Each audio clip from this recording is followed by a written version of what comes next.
Ever catch yourself thinking if I could just clone myself, everything would run smoother? Well, you're not alone. But the real question is, how do you know when you're actually ready to hire someone and not just tired? In this episode of Profit with a Plan podcast, we will break down the signals hiding in your numbers, the first role that usually creates the biggest lift, and how to bring on help without wrecking your cash flow. So if you've been juggling too much and wondering what the next move is, this conversation will clear the fog and show you where to go next.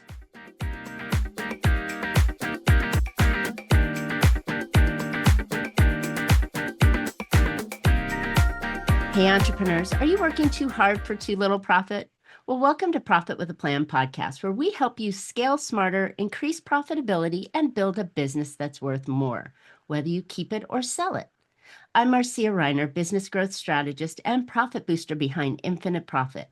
I've helped countless entrepreneurs to turn their businesses into highly profitable and sale-ready assets, so they enjoy more income now and a bigger payday later. So join me for practical strategies, expert insights, and proven steps to make your business more profitable, more valuable, and built to last. By the way, today's episode is sponsored by Infinite Profit, where we don't just talk profit, we deliver it. But before we dive in, I've got something special for you. If you're tired of flat revenue and marketing that just doesn't pay off, the new Profit Booster Growth Map is for you.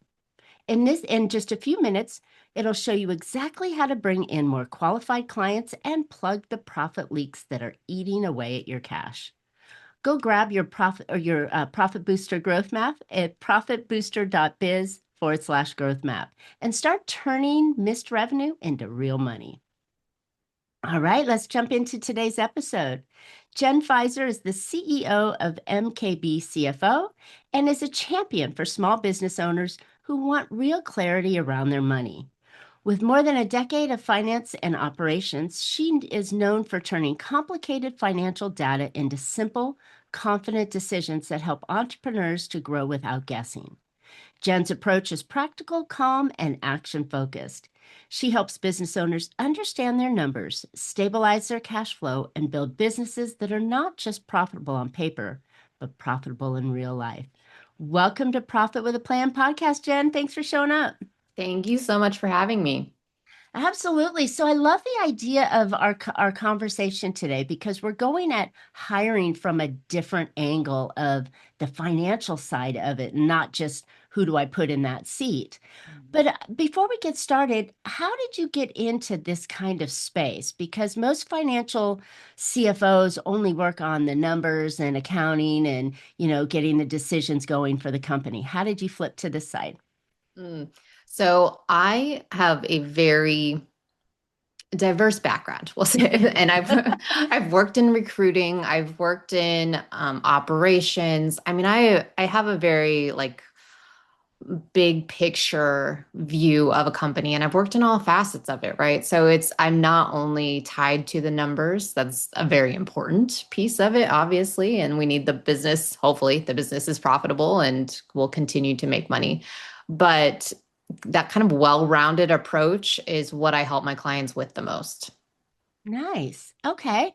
Well, I love it. So having that diversification in your background really gives you that clear view to help the clients make better decisions, which is really what a CFO, fractional or on board, right? As an employee, that's really their role, is to analyze the numbers and help the business owner make better decisions. So I love that aspect that you've got the different variations behind it, not just numbers. Yeah. And I think I bring a different perspective because finance, obviously, it's always competing with different, finance and marketing don't always like each other because they're trying to compete. But One wants to spend, the other one wants to. Exactly. And so I feel and because I've been a business owner myself and not just a fractional CFO business owner, I've owned other businesses. And so I understand all of the different pieces of that and how they have to work together. And sometimes finance has to be the bad guy and just say, no, you can't do that. But my approach is really if this is your dream and this is not even a dream, if you're telling me you want to do this, I'm going to figure out a way to make it happen for you. So love that aspect. And I think that's really important for today's business owner, especially in the new year, looking at, what what initiatives can I put forth in my company that's actually going to move the needle? And more importantly, how do I make it happen financially? Because Mhm. every initiative has a cost to it. And then get that ROI on the other side. I mean, it's really a challenge that I think a lot of business owners have and don't really know how to navigate. So, Mhm. what are some of the ways that they can like look at those numbers and be able to pull that data out properly? Well, so the first thing that I would like to point out from what you've just said, like anything is possible, right? Like if it doesn't matter what it is. I mean, we can figure out a way to make pretty much anything happen. But it's all of the other things, the other decisions that are coming to play. Like you can do anything, you can't do everything is kind of Wait a the I minute. know. And Repeat that one. You can do I what? have to You can take do my own advice. anything? You can do anything, you can't do everything. Perfect. And I am like fighting myself on this right now because I'm like, oh, I want to do all of these things, but I'm having to prioritize like, okay, what order do I need to do them in that makes the most sense and actually allows me to do the next things? Because sometimes you have to take, let's say you have 10 different things that you want to accomplish. The order that you do them may be important in whether you actually can get all of those done. So, like Mm. being able to kind of evaluate each thing individually and, is that the right thing for my business or my life? But then also as a whole, like what order do we need to do these things so that it can trigger and like kind of have that domino effect rather than working against each other? I like that because oftentimes when you get something moving correctly, then it opens the door for the next Hmm. thing. Yep. So an example, if you're tapped in your capabilities and you can't take on another customer, but you need to increase your revenue, maybe you need to hire somebody to do some of your work so you can then free up time to handle Mhm. that new customer that you have coming on, right? Yeah, I mean, that's just exactly. a real rough basic example, but I think that's what you're getting at, right? Yeah, absolutely. That could be, yeah, that plays into it exactly. And I think I love hiring. I love kind of the all pieces of that as well. And I think when we were originally coming up with the what we wanted to talk about today, I probably told you this example because I had a client that he from day one, he was like, I need a salesperson. Like I need a Mm. salesperson, need him. And I agree with him. He does need a salesperson. So I'm not like, but I said, all right. So if we hire a salesperson, do you have enough techs that can actually fulfill the orders that are placed? Like if somebody is just out there selling, like, are you going to be so far out that people are not going to hire you because, they have to wait 6 months before you can actually fulfill? And he was like, Mm. oh yeah, that I don't have I don't have the right Right? team to be able to fulfill those orders. So I was like, okay, so let's hire another, get the ball rolling on hiring another crew. And so he was going to hire one person. And I was like, I actually think that this is probably the opposite of what most people would think. I was like, I think you actually need to hire two.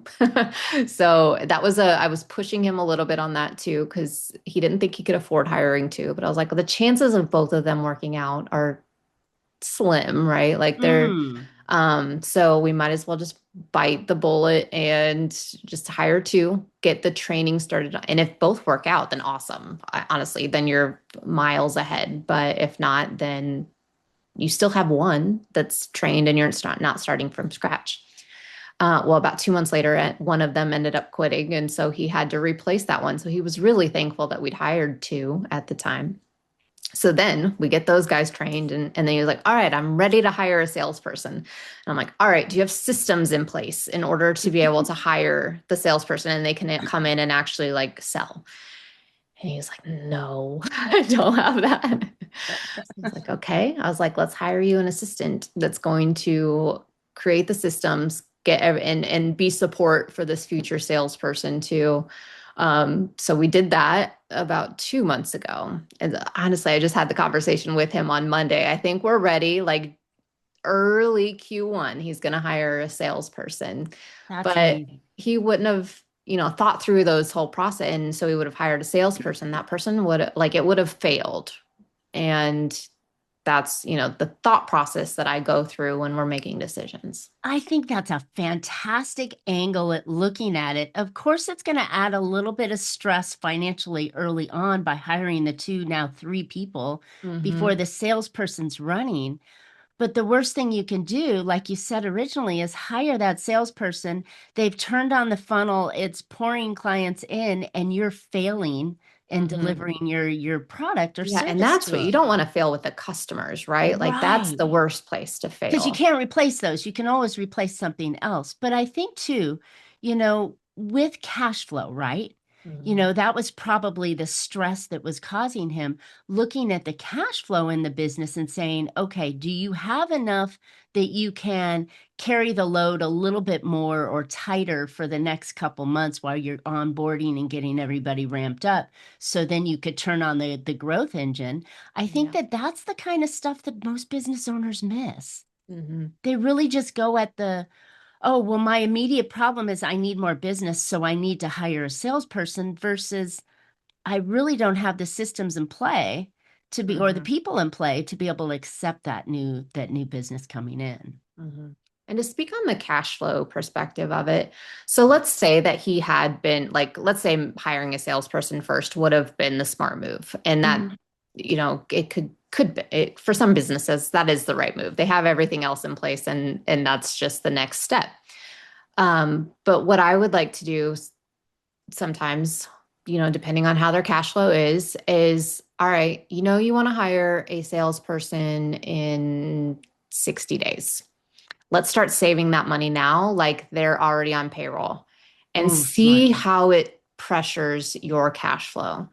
Because that will also tell you, because, obviously a salesperson is hopefully going to bring in some revenue. Although let's cross our fingers, Well, and it takes but time it to takes, ramp up. yes, it's not Yeah. day one. No. So we need to have that buffer in there to make sure that that person also is not being brought in under such the amount of pressure to succeed and fulfill on day one, because that's not fair to somebody that's coming in either. No.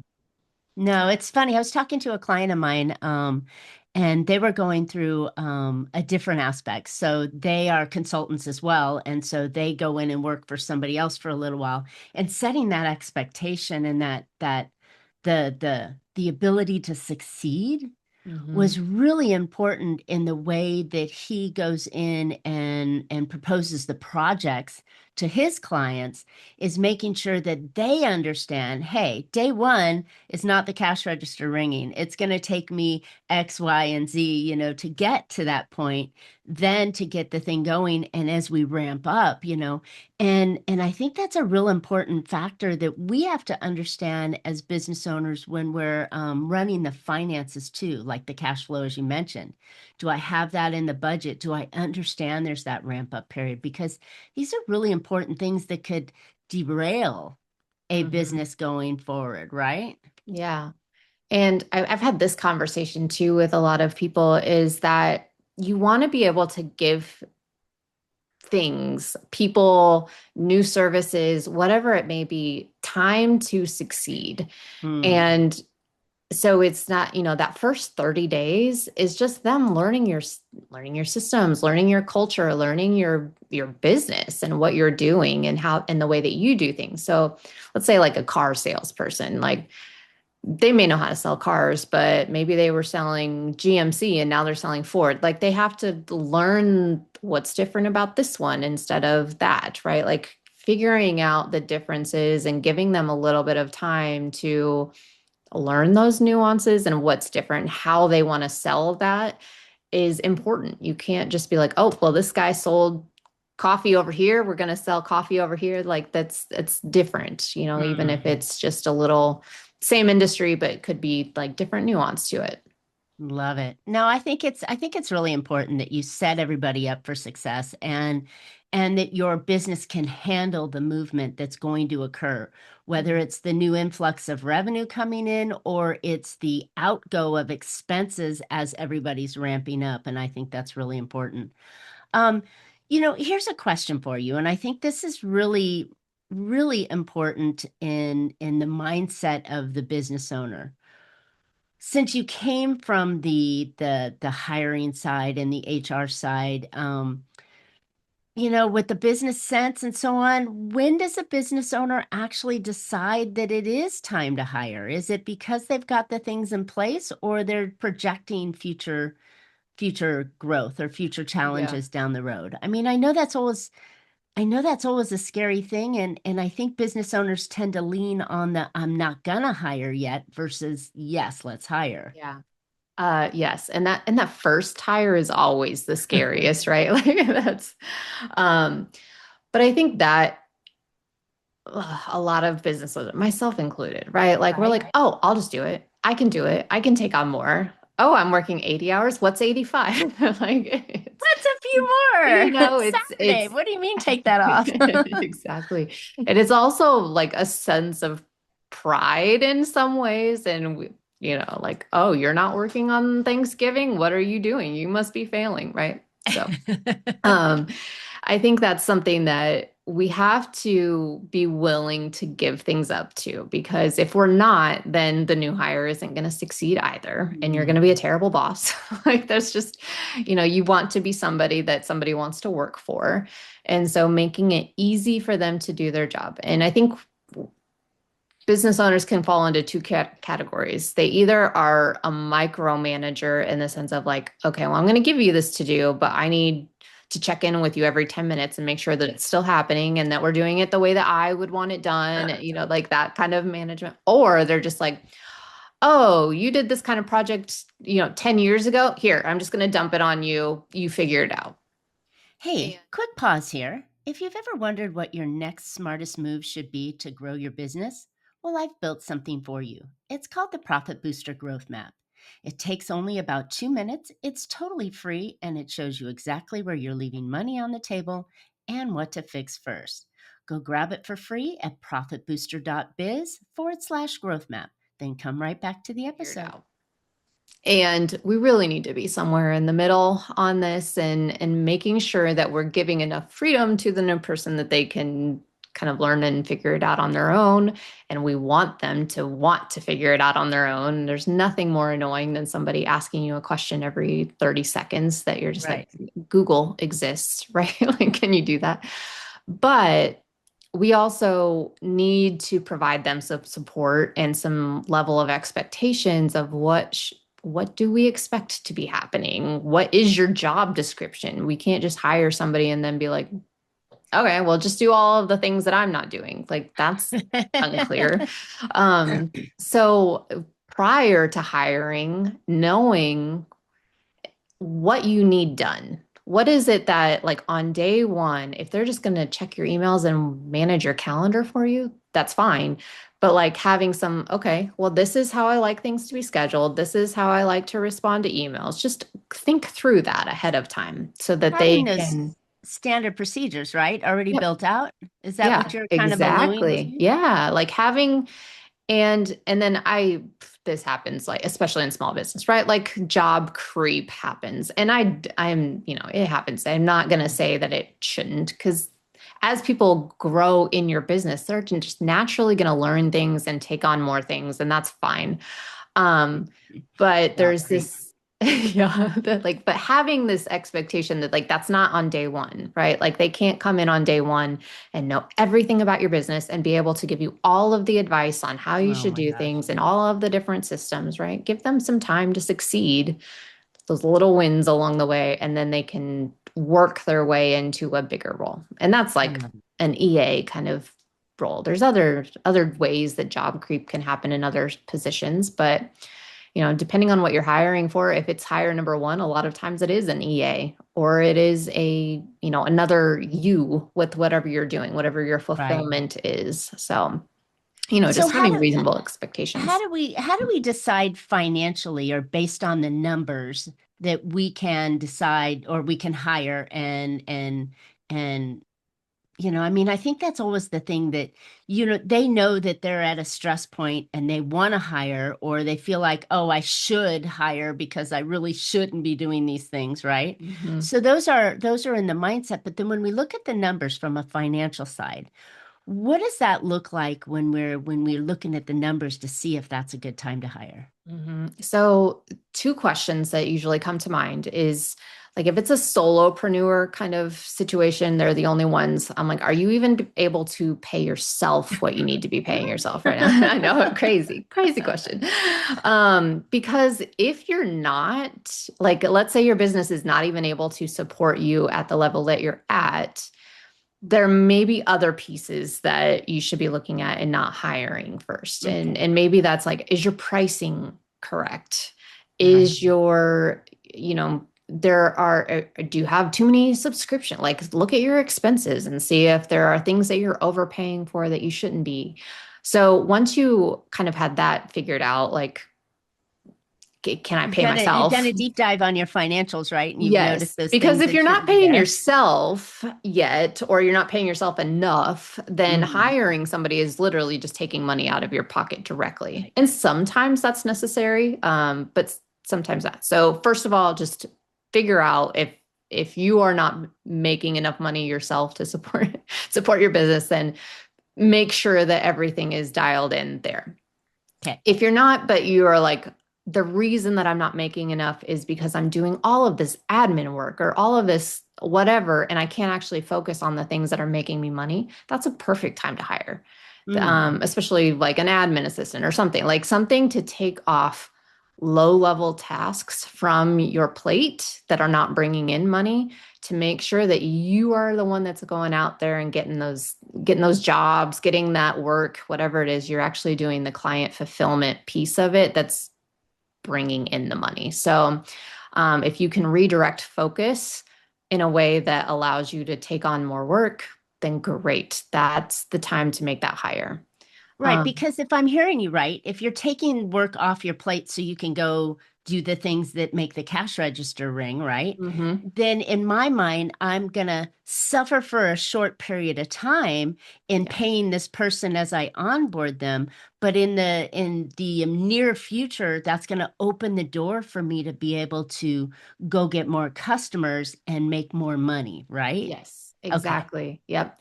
And there's a lot of people out there that are like, oh, you're doing your bookkeeping. And I'm a bookkeeper, right? Like we do bookkeeping. So like people are like, oh, you're doing your own bookkeeping. Like you should be paying. I am not a believer in like you need to be paying somebody to do every single thing. Like sometimes, especially at the beginning, right? Like you need to be doing your own stuff, right? You're not bringing in enough money. So, Right. in some level, I think there's this fine line between like, oh, I'm just going to hire everything out that I don't want to do, and doing it all yourself, like So how do figuring you out those. prioritize that then? How do you create the priority list of who you should hire? Because I've always been a fan of like that's one of the early things you should do, and you could do it at a fraction of the price, but high don't you should really shouldn't be doing your own books because you're just Yeah, asking yeah, for trouble, right? you That's are. not Yes, your that's probably a most bad people's example. jams.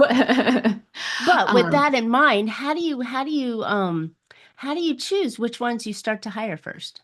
Yeah, I think there's kind of that I don't know, like checklist.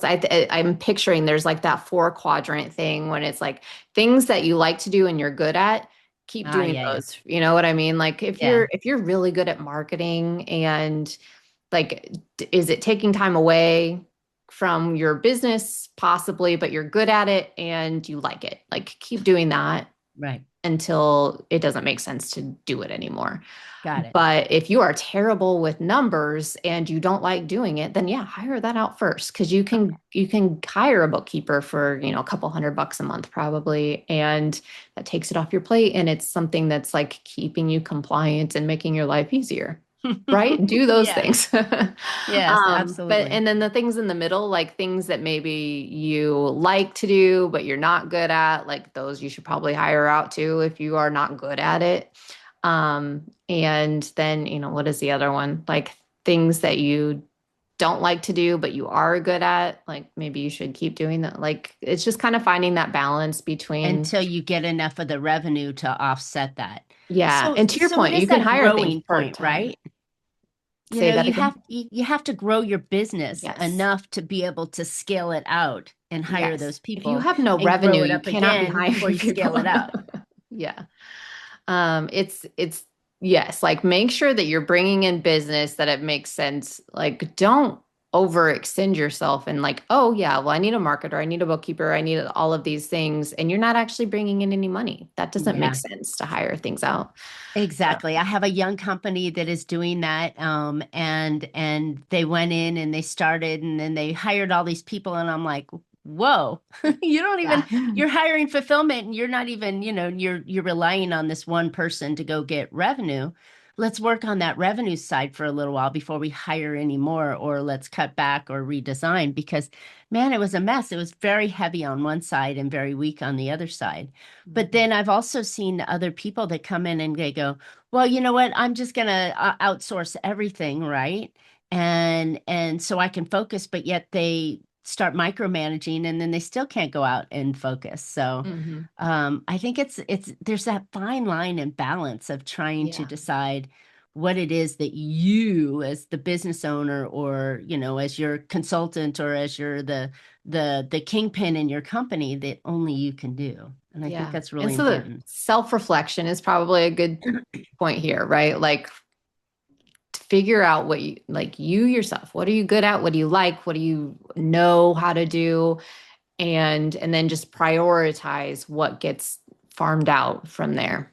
Yeah. And I think in today's economy and with all the offsite help available, not Mhm. necessarily, international, but you can find offsite help here in the States.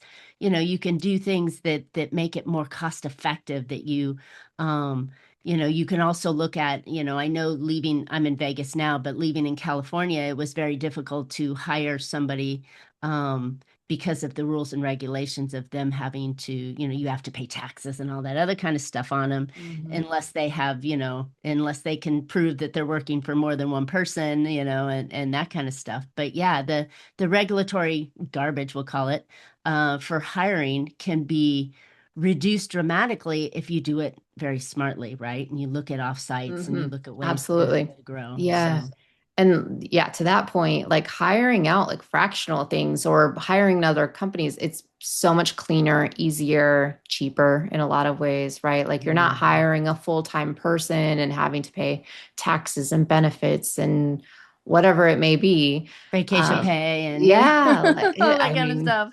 and each state is getting stricter and stricter on like sick time and PTO and expectations of what the employer has to provide. So yeah, as you grow it when you're still in those like early stages of maybe not even early, but like as like revenue size, if you're at a smaller size, then don't take on more than you need to. Mm.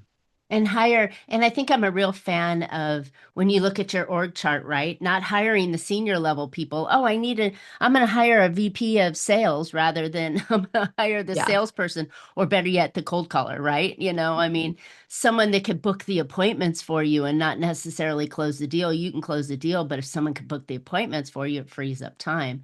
So Yeah. I think thinking on the bottom side of the org chart versus the top side of the org chart Hmm. can be very beneficial and cost effective too. Yeah, absolutely. And I think to the beginning hires that you make, you want to make a hire that complements you in some ways too. So if you are like a visionary, I love to come up with ideas and I love to be like make sure you hire somebody that can actually implement your plans. And then, if you're the opposite, you're just like all I want to do is sit here and work and like knock out the delivery piece of it. Then like hire somebody that has some good ideas and like some things that they're like looking at like what else would be cool that we could add or at least have Yeah. like a friend that helps you with that too, right? Like you Yeah. maybe it doesn't have to be a hire, it could be somebody that you're kind of trading thoughts with, right? And just Mentors, mhm, coaches, us consultants, those kind of mhm, things can be done on a piecemeal or project type basis as well. So you don't have to absolutely. again hire on like, upper level management and the pay scale that goes along with it, Yeah, obviously. So absolutely. Yeah. And it's because hiring is a commitment, right? You are in, I always say this like when I'm for people, they're like, I want to scale, I want to grow. And I'm like, do you love managing people? Because that's where that goes. But yeah, also like it's a lot of pressure too, because the more employees that you have, you're responsible for them, right? that's Like it. you It's like are having a baby. exactly, you are responsible for making sure they get their paychecks on time. they get angry, you get in trouble, like things happen if if you don't have enough money in the bank to be able to pay them, and you're not going to have them very long, but you could also end up in legal trouble for that. Yeah. And so making sure I am a big proponent of like 1099 outsourcing in any ways that you can, especially when you don't need somebody full time, do it. Ah, love it. Well said, and a very, very important point.